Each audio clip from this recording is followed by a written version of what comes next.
এটা হচ্ছে হামাসের ইসরায়েলের উপরে যে রকেট হামলা করে ওদের কাছে অত রিসোর্সেস না থাকে এবং ওই রকেট ফিউলের দাম অনেক বেশি হয়। ওরা এই টাইপের রকেট ফিউল ইউজ করে।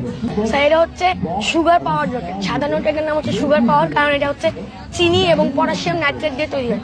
65% পটাশিয়াম নাইট্রেট এবং 35% চিনি দিয়ে যদি এই রকেট তৈরি করা হয়, তাহলে এই সাইজের বড় রকেটও মিনিমাম 6 থেকে 10,000 ফিট উপর পর্যন্ত যেতে পারে। এটার কোনো উদাহরণ তোমরা কোথায় দেখেছো এটা প্রথমে?